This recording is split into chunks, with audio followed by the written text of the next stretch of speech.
Hello students and welcome to code with Chanchal. आज की class में हम लोग डिस्कस करेंगे अपनी प्रोग्रामिंग लैंग्वेज के बारे में कि कौन सी हमारी प्रोग्रामिंग लैंग्वेज होती हैं, क्यों हम उसे यूज करते हैं और कितने टाइप की हमारी प्रोग्रामिंग लैंग्वेज होती हैं।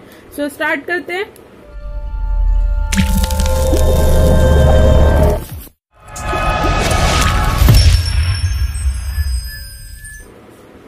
A computer program is a set of instruction which execute to perform a specific task।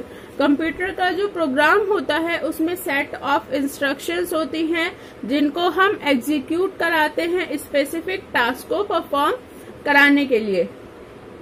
और ये जो प्रोग्राम हमारा होता है ये हमारे प्रोग्रामर के थ्रू लिखा जाता है, जिसमें वो प्रोग्रामर जो होता है वो कुछ रूल्स का या फिर कोई सिंटैक्स का यूज करता है हमारे प्रोग्राम को लिखने के लिए, और इसी को हम बोलते हैं प्रोग्रामिंग लैंग्वेज। जहां पर कोई भी प्रोग्रामर सेट ऑफ रूल्स का या फिर सिंटैक्स का यूज करता है प्रोग्राम को लिखने के लिए। अब बात आती है हमारी कितने टाइप की प्रोग्रामिंग लैंग्वेज होती हैं या फिर कैटेगरीज ऑफ प्रोग्रामिंग लैंग्वेज। तो फर्स्ट होती है हमारी मशीन लैंग्वेज, सेकंड होती है असेंबली लैंग्वेज और थर्ड होती है हमारी हाई लेवल लैंग्वेज। तो जो हमारी फर्स्ट होती है हमारी मशीन लैंग्वेज, वो कौन सी लैंग्वेज होती है? In machine language information is represented in the form of zeros and ones form. So machine language जो होती है वहां पर जो भी इंफॉर्मेशन हमारी होती है वो या तो 0 और 1 की फॉर्म में होती है, मतलब वो बाइनरी फॉर्म में होती है। बाइनरी फॉर्म आप सभी को पता होगा कि जो हमारा कंप्यूटर सिस्टम होता है वो केवल बाइनरी इंफॉर्मेशन को ही अंडरस्टैंड कर सकता है, जो कि हमारी 0 और 1 की ही फॉर्म में होती है। हमारा कंप्यूटर सिस्टम अदर किसी लैंग्वेज को वो अंडरस्टैंड नहीं कर सकता, वो केवल बाइनरी लैंग्वेज को ही समझ सकता है, जिसको हम मशीन लैंग्वेज भी बोलते हैं। ठीक है, which is understandable by the computer directly, that means no translation is required. तो यहाँ पर कोई भी ट्रांसलेशन की रिक्वायरमेंट नहीं होती, क्योंकि जो मशीन हमारी लैंग्वेज होती है, मशीन लैंग्वेज, वहां पर जो भी इंफॉर्मेशन होती है वो 0 और 1 की ही फॉर्म में होती है, तो हमें किसी भी ट्रांसलेशन की रिक्वायरमेंट नहीं होती, क्योंकि वो डायरेक्टली अंडरस्टैंडेबल होती है, उसको कंप्यूटर डायरेक्टली अंडरस्टैंड कर सकता है। मतलब the program written in machine language from one computer model will not run on a different model computer. अगर हमने कोई भी प्रोग्राम लिखा है किसी एक कंप्यूटर मॉडल के लिए, तो हम उसको किसी अदर कंप्यूटर मॉडल में रन नहीं कर सकते। यही हमारी मशीन लैंग्वेज जो होती है उसका डिसएडवांटेज होता है। फर्स्ट तो ये कि ये 0 और 1 की फॉर्म में होता है, तो उसको याद रखना बहुत ज्यादा डिफिकल्ट हो जाता है। और सेकंड ये कि अगर हमने कोई भी प्रोग्राम लिखा है एक कंप्यूटर मॉडल के लिए, तो हम उसको अदर कंप्यूटर मॉडल पे रन नहीं करा सकते। ठीक है, तो ये होते हैं हमारे इसके डिसएडवांटेज। और ये जो हमारी मशीन लैंग्वेज होती है ये मशीन डिपेंडेंट होती है, मतलब एक ही मशीन के लिए जो कोड लिखा है वो एक ही मशीन पे रन हो सकता है, अदर पे वो रन नहीं हो सकता। सेकंड आती है हमारी असेंबली लैंग्वेज। मशीन लैंग्वेज के बाद जो हमारी सेकंड लैंग्वेज इंट्रोड्यूस हुई वो थी हमारी assembly language. It become very difficult to write program in machine language, जैसा मैंने आपको अभी बताया, क्योंकि उसमें बाइनरी फॉर्म में सारी इंफॉर्मेशन होती है। तो हमने क्या किया, 1950s में हमारी assembly language I. Assembly language में क्या होता है, वो सिंबल्स का यूज करती है, इसलिए उसको सिंबॉलिक लैंग्वेज भी बोलते हैं। जैसे कि मैंने यहाँ पर लिखा है, assembly language also called as symbolic language, क्योंकि वहां पर सिंबल्स का यूज किया जाता है। ठीक है, second point, it use meaningful identifiers to write a code. यहाँ पर कोड को राइट करने के लिए वो कुछ मीनिंगफुल आइडेंटिफायर्स का यूज करती है, कुछ सिंबल्स का वो यूज करती है हमारे प्रोग्राम को लिखने के लिए।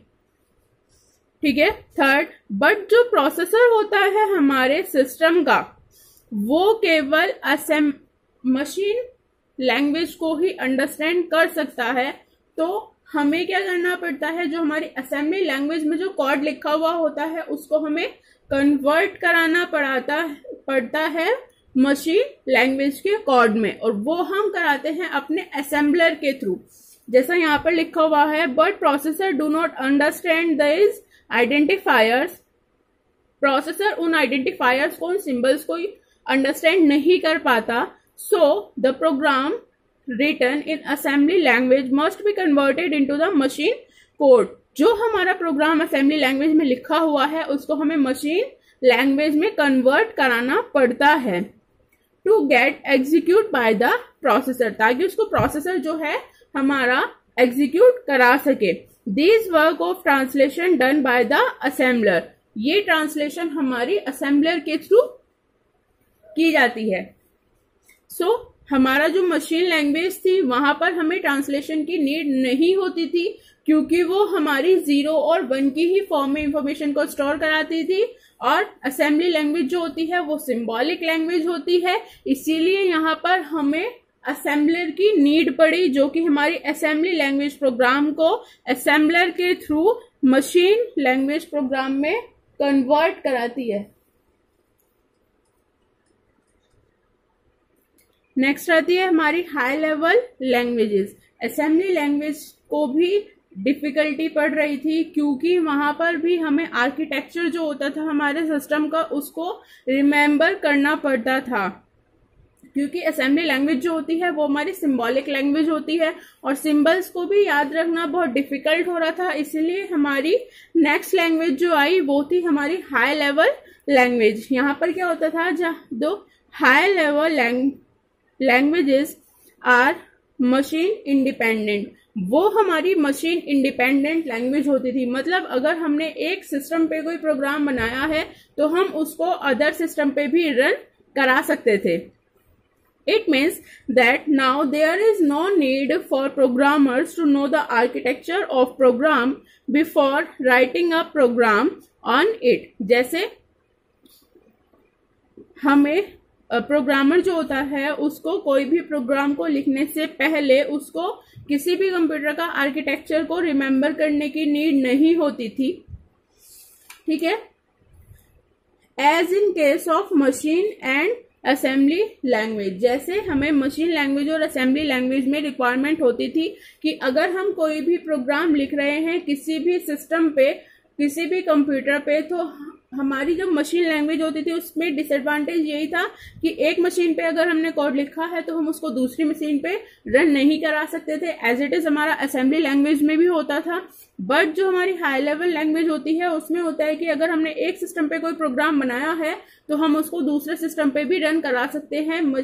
हमारी हाई लेवल लैंग्वेज जो होती है वो मशीन इंडिपेंडेंट लैंग्वेज होती है। और in high level language, programs written on one computer can be successfully execute on any other computer। जैसे कि मैंने आपको अभी बताया, एक सिस्टम पे अगर हमने कोई प्रोग्राम लिखा है तो हम उसको दूसरे सिस्टम पे भी इजीली रन करा सकते हैं। Writing program in high level language become much easier and convenient। High level languages में प्रोग्रामिंग करना बहुत ज्यादा इजी होता है, क्योंकि यहाँ पर हम सिंटैक्स का यूज करते हैं, जिसकी हेल्प से हमारी जो प्रोग्रामिंग होती है वो बहुत ज्यादा इजी और कन्वीनियंट हो जाती है। बट यहाँ पर भी जो हमारा प्रोसेसर होता है वो केवल मशीन कोड को ही अंडरस्टैंड कर सकता है, तो हमारी हाई लेवल लैंग्वेज के कोड को भी हमें कन्वर्ट कराना पड़ता है मशीन कोड में, और जो हम किसकी हेल्प से करते हैं, कंपाइलर की हेल्प से और इंटरप्रेटर की हेल्प से। तो आई होप कि आपको अच्छे से समझ आया हो हमारी प्रोग्रामिंग लैंग्वेजेस क्या होती हैं, क्यों हम उसको यूज करते हैं, कितने टाइप की प्रोग्रामिंग लैंग्वेज हमारी होती हैं। फर्स्ट होती है मशीन, सेकंड हमारी आई थी असेंबली लैंग्वेज, और थर्ड आई थी हमारी हाई लेवल लैंग्वेज, और क्या क्या इनके डिसएडवांटेजेस थे। तो अगर अभी भी आप लोगों को कोई प्रॉब्लम आ रही है तो आप लोग मुझसे जरूर कमेंट करके पूछ सकते हैं। अब बात आती है कि हमारी हाई लेवल लैंग्वेजेस कौन कौन सी होती हैं। हाई लेवल लैंग्वेज हमारी बहुत सारी होती हैं, जैसे कि बेसिक होती है, हमारी कोबॉल होती है, फोर्टेन होती है, सी होती है। अब नेक्स्ट क्लास से हम लोग पढ़ेंगे अपनी सी प्रोग्रामिंग की एक कंप्लीट सीरीज, जिसमें हम बिल्कुल बेसिक से स्टार्ट करने वाले हैं। तो अगर आप लोग इंटरेस्टेड हैं तो जरूर उसको कवर करिएगा। Thank you for watching this video.